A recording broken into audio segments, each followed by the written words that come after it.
আমি ইউনিফর্ম পরে আসছি, আমার ইউনিফর্মের সম্মান আছে। আমি কাপুরুষ না।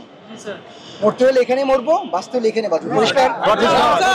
তোমরা দয়া করে এমন কোনো কিছু করবা না, ভয় পায় স্যার শুয়ে পড়লাম, গাড়ি চালায় দেন, এই করে, এগুলো কেমন কথা? কোন কে আমি কি অফিসার, আমি তোমাকে কেন গাড়ি চালাবো?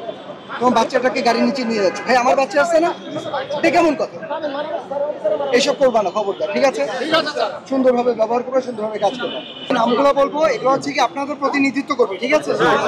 এখন আপনাদেরকে আগে বলতে হবে, নামগুলো বলবো, তারপর আমার রিকোয়ারমেন্ট থেকে আমি এটা বলবো, ঠিক আছে? স্যার মোহাম্মদ শাহেদুজ্জামান শাহেদ, কামরুজ্জামান, আমার দিকে না দেখে ওদেরকে দেখেন। পলাশ চৌধুরী স্যার, আমি যাচ্ছি কর্পোরাল পলাশ চৌধুরী, ঠিক আছে? ঠিক আছে, পছন্দ না হলে বলবা স্যার না। আপনার নাম দিছে মুস্তাফিজ, পাল হার আলাল ভাই, ওই যে আলাল, হ্যাঁ শামীম আক্তার স্বাধীন স্যার। আচ্ছা, এই 8 জন। জি স্যার। এখন আমি আমার যদি ক্ষমতা থাকতো আমি 100 জন নিয়ে যেতাম, বাট সম্ভব না। ঠিক আছে স্যার, সমস্যা নাই স্যার। ওই 8 জন ঠিক আছে? ঠিক আছে স্যার। এখন কথা হচ্ছে কি, এই এখন মানে এই 8 জন কি করবে না করবে এইটা এই 8 জনের ব্যাপার। জি স্যার। তারা যদি তোমরা মনে করো যে আমাদের ধর্ম ইভেন আছে, যদি তোমরা কাউকে নেতা হিসেবে নিযুক্ত করো, তাদের কথা শুনতে হবে। জি স্যার। এটা আমাদের সেনাবাহিনী আমাদেরকে এটা শিক্ষাটা দিচ্ছে। আমরা সবাই ডিসিপ্লিন সোলজার এখানে, ঠিক আছে?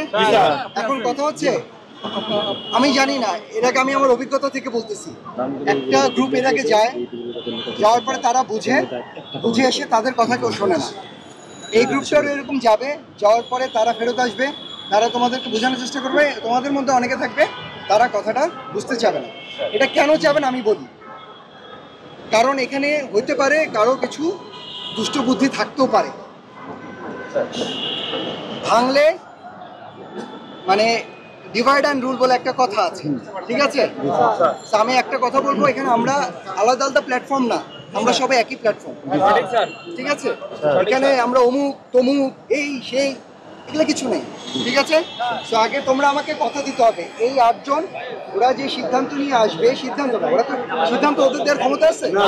সিদ্ধান্ত কে দিবে? আমাদের ঊর্ধ্বতন কর্মকর্তা, ওনারা দিবে। এই 8 জন যারা আছে ওরা যে জিনিসটা বুঝে আসবে, এটা তোমাদেরকে সুন্দর করে বুঝিয়ে বলবে, তারপর তোমরা ঠান্ডা মাথায় চিন্তা করবা, ঠিক আছে? কথা শোনার আগে চিৎকার করে আজে বাজে কথাবার্তা বলা যাবে না, বুঝতে পারছো?